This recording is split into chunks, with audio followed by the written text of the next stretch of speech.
É um privilégio poder partilhar com você nesta noite a preciosa palavra de Deus. E eu convido você para abrir comigo a sua Bíblia na carta de Tiago, capítulo 3. E nós vamos ler do verso 1 ao verso 12. Tiago, capítulo 3, versos de 1 a 12. Depois que nós terminarmos a leitura, eu peço que você continue com a sua Bíblia aberta, porque é muito importante você acompanhar comigo a exposição desta passagem. Tiago diz assim: meus irmãos, não vos torneis muitos de vós mestres, sabendo que havemos de receber maior juízo, porque todos tropeçamos em muitas coisas. Se alguém não tropeça no falar, é perfeito varão, capaz de refrear também todo o corpo. Ora, se pomos freios na boca dos cavalos para nos obedecerem, também lhes dirigimos o corpo inteiro. Observai igualmente os navios que, sendo tão grandes e batidos de rijos ventos, por um pequeníssimo leme são dirigidos, para onde queira o impulso do timoneiro. Assim também a língua, pequeno órgão, se gaba de grandes coisas. Vede como uma fagulha põe em brasas tão grande selva. Ora, a língua é fogo, é mundo de iniquidade. A língua está situada entre os membros do nosso corpo e contamina o corpo inteiro. E não só põe em chamas toda a carreira da existência humana, como também é posta ela mesma em chamas pelo inferno. Pois toda espécie de feras, de aves, de répteis e de seres marinhos se doma e tem sido domada pelo gênero humano. A língua, porém, nenhum dos homens é capaz de domar. É mal incontido, carregado de veneno mortífero. Com ela bendizemos ao Senhor e Pai, também com ela amaldiçoamos os homens feitos à semelhança de Deus. De uma só boca procede bênção e maldição. Meus irmãos, não é conveniente que estas coisas sejam assim. Acaso pode a fonte jorrar do mesmo lugar o que é doce e o que é amargoso? Acaso, meus irmãos, pode a figueira produzir azeitonas ou a videira figos? Tampouco fonte de água salgada pode dar água doce. Eu gostaria de conversar com vocês sobre o seguinte tema hoje à noite: cuidado com as suas palavras. Bom, esta carta foi escrita por Tiago. É preciso prestar atenção que este Tiago aqui não é o Tiago apóstolo, irmão de João, porque aquele foi morto em Jerusalém, por ordem de Herodes Agripa I.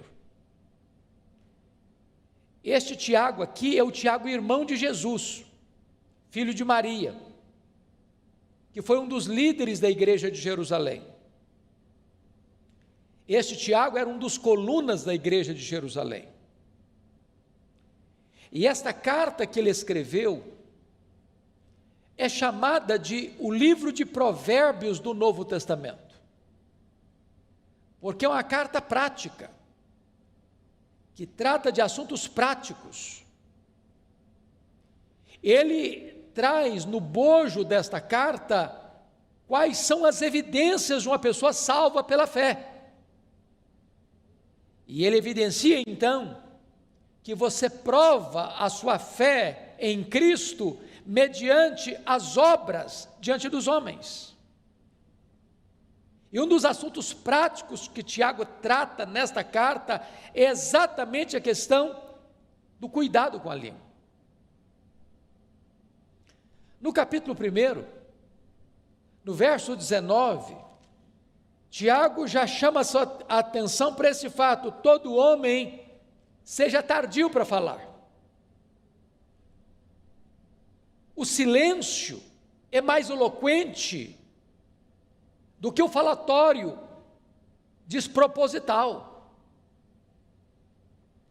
E ele avança um pouco mais no capítulo 1, no verso 26, e vai dizer: se alguém supõe ser religioso, deixando de refriar a língua, antes enganando o próprio coração, a sua religião é vã. O que Tiago está dizendo, que se de fato você e eu somos religiosos, no sentido de sermos legítimos cristãos, isso implica em que a nossa língua terá controle, haverá domínio próprio. Quem está no comando da nossa vida é o próprio Espírito de Deus. E isso também na área da comunicação. No livro de Provérbios, lá no capítulo 18, verso 21, está escrito assim: a morte e a vida estão no poder da língua. Quem bem a utiliza, come do seu fruto. Então você pode dar vida ou você pode matar os seus relacionamentos, dependendo da maneira como você se comunica. No livro de Provérbios ainda, há um texto que para mim é emblemático. E eu gostaria que você, com a Bíblia aberta comigo, pudesse observar esse texto, porque ele trata de 6 pecados que Deus aborrece, e de um 7º pecado que a alma de Deus abomina, que é o ponto culminante da abominação divina. Quais são esses 6 pecados que a alma de Deus aborrece? Primeiro, ele diz aí, olha comigo o verso, capítulo 6, 17, olhos altivos. Deus não tolera gente soberba. Segundo, língua mentirosa. O mentiroso aborrece a Deus. Terceiro, mãos que derramam sangue inocente. Pensa comigo hoje em quantos abortos são praticados no Brasil. Quantos bebês que são martirizados, trucidados, esquartejados no ventre materno e sugados de lá, do sacrário mais bendito da vida, o ventre, como uma verruga pestilenta. Isso aborrece a Deus. Depois o texto diz, em 4º lugar, coração que trama projetos iníquos, gente que fica maquinando o mal. Deus aborrece isso. Depois Deus diz, pés que se apressam a correr para o mal, gente que não só concebe, mas tem pressa para praticar o mal. Deus aborrece isso. 6º lugar, testemunha falsa que profere mentiras, que inverte os fatos. Deus aborrece isso. Mas o 7º pecado que a alma de Deus abomina, preste atenção, é este: o que semeia contendas entre irmãos. O que eu fico impressionado é que Deus diz que esse pecado é mais grave aos seus olhos do que o assassinato. Já pensou nisso? Pessoas que jogam um irmão contra o outro, pessoas que usam a sua língua para provocar contendas, brigas, discórdias, dissensões, que maculam a imagem do seu irmão diante de outro irmão, para destruir a sua reputação. A Bíblia diz que Deus abomina isso. Deixa eu lhe dar um exemplo. Está lá no primeiro livro de Samuel, quando Saul, já insano, perseguiu o seu genro, Davi, para matá-lo. E diz a Bíblia que nessas fugas de Davi, não porque Davi tivesse medo do seu sogro, ou porque Davi fosse covarde, Davi tinha consciência de que não podia tentar contra o seu sogro, vingar-se do seu sogro. Então, certa feita, ele passou por Nobe, onde havia uma comunidade de sacerdotes, e Davi foi acolhido ali por eles. E um indivíduo chamado Doeg deu um relatório tendencioso, malicioso, maledicente a Saul. E Saul se enche de fúria e vai a Nobe e mata 85 sacerdotes.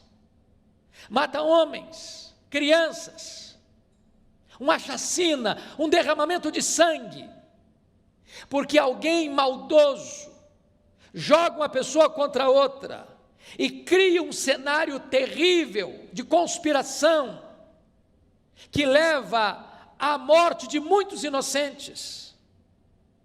A língua é perigosíssima. Então, cuidado com a sua língua, cuidado com as suas palavras. Voltando ao texto que lemos para expô-lo, abra comigo então, lá em Tiago 3. E Tiago começa alertando para o seguinte fato, olha comigo, versículos 1 e 2. Meus irmãos, não vos torneis muito sabendo que havemos de receber maior juízo. Então, preste atenção. Quanto mais alta a posição que você tiver, mais de você será exigido. Quanto mais privilégios, mais responsabilidades. O grau de exigência vai crescer. Mas no verso 2 ele diz assim: porque todos tropeçamos em muitas coisas. A primeira realidade que eu noto nesse versículo é que Tiago está sendo prático e honesto. Se você é uma pessoa honesta, você sabe que você também, como eu, nós tropeçamos. Tropeçamos na nossa própria língua. Quantas vezes nós falamos quando não devíamos ter falado? Quantas vezes nós nos calamos quando deveríamos ter falado? Quantas vezes as nossas palavras não foram as melhores, não trouxeram edificação?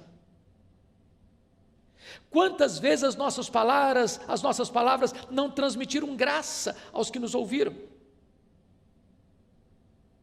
Então, todos nós tropeçamos em muitas coisas, e Tiago diz: se alguém não tropeça no falar, é perfeito varão, capaz de refrear todo o seu corpo. Então, diante deste aspecto, Tiago vai nos ensinar 3 lições aqui que eu quero destacar do texto. Primeiro, é que a língua tem o poder de dirigir, é isso que ele trata nos versos 3 e 4. Segundo, a língua tem o poder de destruir, é o que ele trata nos versos 5 a 8. Terceiro, a língua tem o poder de deleitar, trazer prazer, é o que ele fala dos versos 9 a 12. Então eu quero tratar com você desses 3 aspectos da língua. Ela dirige, ela destrói e ela deleita. Vamos olhar então a primeira lição. A língua tem o poder de dirigir. E no verso 3, ele compara a língua como um freio de um cavalo. Um cavalo é um animal doméstico, que é usado para o trabalho doméstico, ou para montar, ou para o serviço. Ele tem uma força descomunal. Você não consegue medir forças com um cavalo. Porém, quando o cavalo é domado, você põe nele um freio. E mesmo que uma criança suba na sela, com as rédeas na mão, aquele cavalo obedece o comando. O que Tiago está dizendo, que a nossa língua pode nos dirigir, como um freio dirige um cavalo, e toda a nossa força, e toda a nossa energia, pode ser canalizada para o bem e não para o mal, para um bom serviço e não para um desastre. A segunda figura que Tiago usa, está no verso 4, eu peço que você observe comigo. Ele compara a língua que dirige como um leme de um grande navio, que singrando os mares encapelados, enfrentando as ondas revoltas, nos mares da vida, aquele pequeno leme, o timoneiro consegue conduzir o navio para não se chocar contra as rochas, para não enfrentar um iceberg, para não ir ao naufrágio trazendo prejuízos, perdas e desastres, com muitas mortes. Então Tiago está dizendo que da mesma maneira que um leme pode conduzir, o timoneiro pode conduzir o navio nos mares revoltos da vida, se você tiver domínio na sua língua, se a sua língua estiver domada pelo Espírito Santo, você vai ser conduzido em segurança, não permitindo que você produza desastres por onde você passar. Este é o primeiro aspecto. Bom, você conhece tantas pessoas que por causa das suas palavras levam pessoas à ruína. Eu já assisti alguns filmes, por exemplo, da Segunda Guerra Mundial. É sabido de todos que Adolf Hitler era um orador que eletrizava as multidões. Ele conseguia manter presa uma vasta multidão com os seus discursos eloquentes, mas induzindo essas pessoas para o mal, para a destruição, para a ruína. E foi um dos homens mais perversos da história, um homem que manchou suas mãos de sangue e deixou um legado inglório, vergonhoso, desastroso para a história da humanidade. Porque esse dom da palavra foi usado para o mal. Ao mesmo tempo você pega o exemplo de Martin Luther King, que foi um homem que usou o seu discurso, não para provocar desavença, dissensão, guerra, mas num tempo de grandes tensões no seu país, de segregação racial, ele consegue fazer um grande movimento de paz, porque você pode dirigir a sua vida para o bem ou para o mal.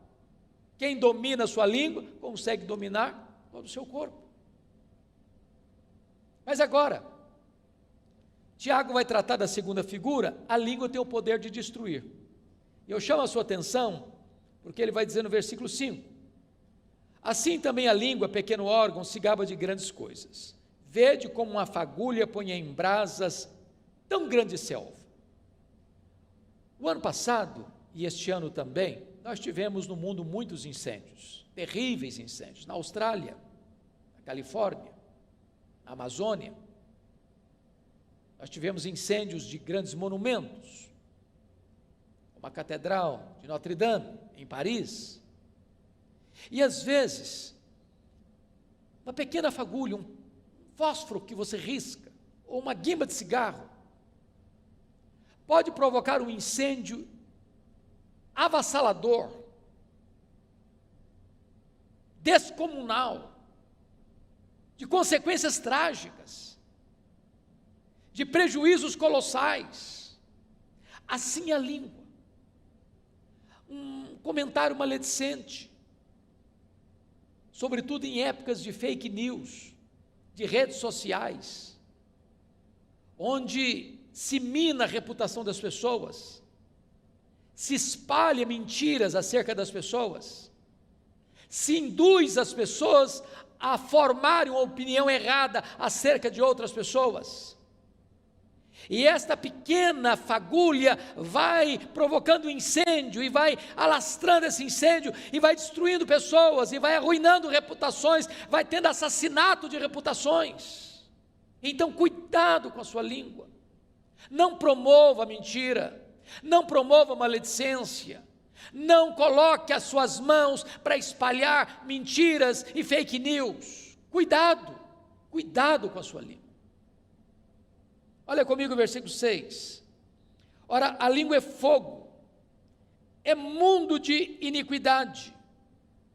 A língua está situada entre os membros do nosso corpo e contamina o corpo inteiro. E não só põe em chamas toda a carreira da existência humana, como também é posta ela mesma em chamas pelo inferno. Em outras palavras, aqueles que permanecem nos pecados da língua e não se arrependem deles, estes não herdarão o reino de Deus e sofrerão penalidade eterna nas chamas que não se apagam do inferno. Isso não é coisa pequena. Não é coisa pequena. Nós já falamos aqui à luz de Provérbios 6, que este é o pecado que a alma de Deus abomina. Mas deixa eu dizer algo para você ainda. Além da língua ser perigosa, porque é como um fogo destruidor, agora veja comigo no verso 7, que Tiago vai dizer que a língua também é indomável. Pois toda espécie de feras, de aves, de répteis e de seres marinhos se doma e tem sido domada pelo gênero humano. Então, as aves, os animais da terra e os peixes do mar, os voláteis, os anfíbios, os peixes e os animais que rastejam pela terra, todos podem ser domados, todos, e domados pelo homem. Agora olha comigo, por gentileza, o verso 8. A língua, porém, nenhum dos homens é capaz de domar. E Tiago prossegue, é mal incontido. É mal incontido. Eu não sei quanto a você, mas eu reconheço tantas vezes a minha insensatez. E às vezes eu fico com vergonha de mim mesmo. Porque às vezes eu falo que eu deveria ter vergonha de ter falado. Às vezes falo na hora mais inoportuna. Às vezes eu falo com as emoções exaltadas, e a Bíblia diz que isso provoca ira. Às vezes eu contribuo para que as pessoas sejam mal faladas, ou me omitindo, ou contribuindo para isso. E eu preciso admitir, à luz do diagnóstico do texto bíblico, que de fato a língua é um mal incontido, e uma fera enjaulada atrás dos nossos dentes, que até hoje não conseguiu ser domada.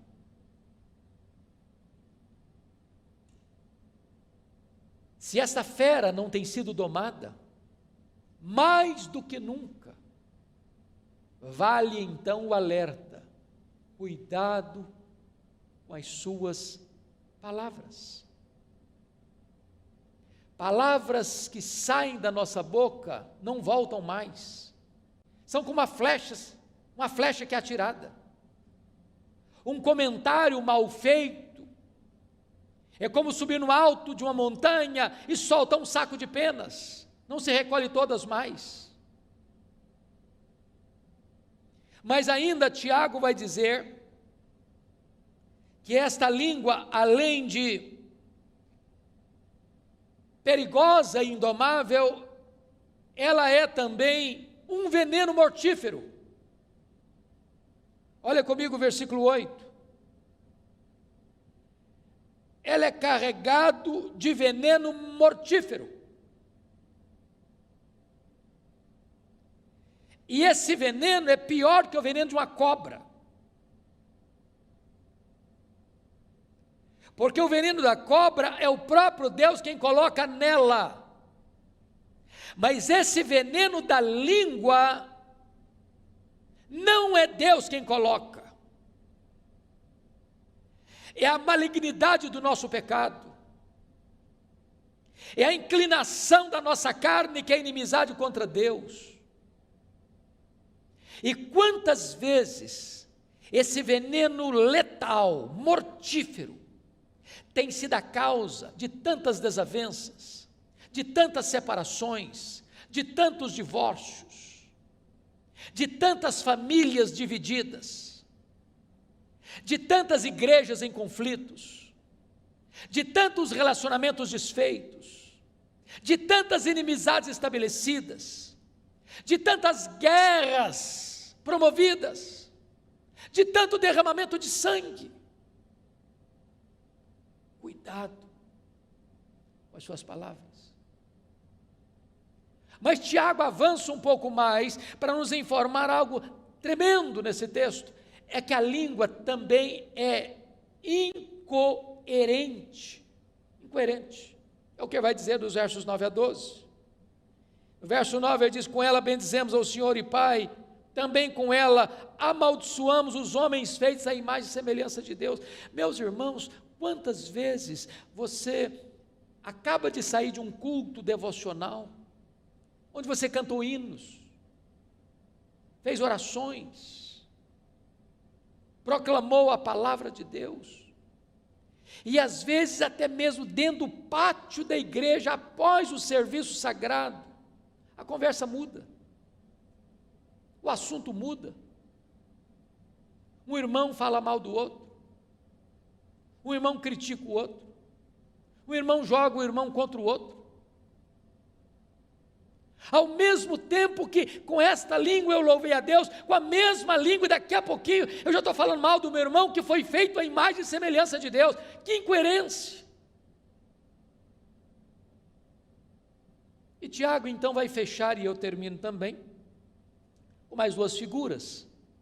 No verso 11, ele vai dizer que a língua é como uma fonte. Acaso pode a fonte jorrar do mesmo lugar o que é doce e o que é amargo? E depois a última figura que ele usa é a figura do fruto, no verso 12. Acaso, meus irmãos, pode a figueira produzir azeitonas, ou a videira figos? Olha que coisa interessante. Você já viu isso? Você já foi numa fonte? Você vai lá hoje, a água é doce. Aí você volta no outro dia, a água está salobra. Aí você volta no terceiro dia e ficou doce de novo. Você volta no quarto dia, está salgado. Não existe isso. Ou a fonte é salobra, ou é água doce, ou é água boa, ou é água ruim. Você já parou para perceber na linguagem dele aqui? Você já viu, por exemplo, um pé de figo produzir azeitona? Ou você já viu uma videira que tem que produzir uva, produzir figo? Você nunca viu isso? Não tem essa incoerência no mundo vegetal? E Tiago diz, mas esta incoerência está em nós. Por isso ele termina assim: tampouco, acaso, meus irmãos, pode a figueira produzir frutos azeitonas, figos? Tampouco fonte de água salgada pode dar água doce. E ele conclui na sua palavra preciosa, no verso 10, de uma só boca procede bênção e maldição. Meus irmãos, não é conveniente que essas coisas sejam assim. Bom, eu sei que diante dessa exortação de Tiago, nenhum de nós pode estufar o peito e dizer: esse problema não é comigo, esse pecado aí eu não enfrento, eu não tenho.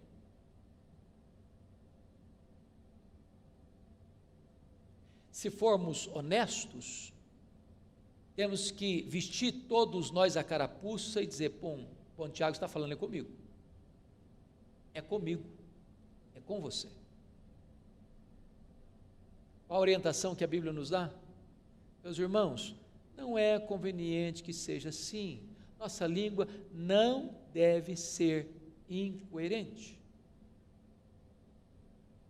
Não pode ser hoje uma fonte de água boa, doce, e amanhã uma fonte de água salgada.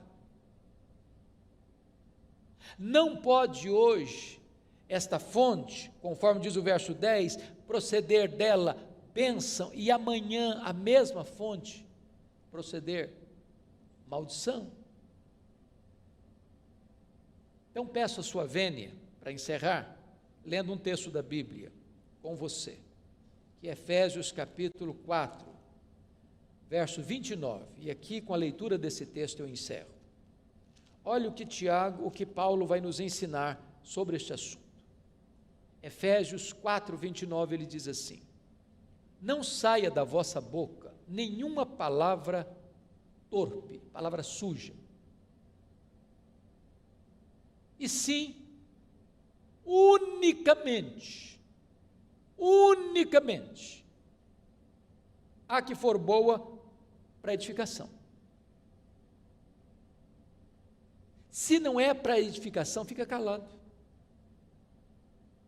E ele diz mais, conforme a necessidade. Tem hora que não é hora de falar, não, é hora de ficar calado mesmo, só se for necessário. E ele diz mais, e assim transmita graça aos que ouvem. Ou seja, a minha palavra precisa ser abençoadora, precisa melhorar o ambiente, precisa trazer alegria, precisa trazer restauração, precisa costurar a unidade, precisa construir pontes em vez de cavar abismos. Então que Deus nos ajude, que Deus tenha misericórdia de nós, e fica aqui o alerta.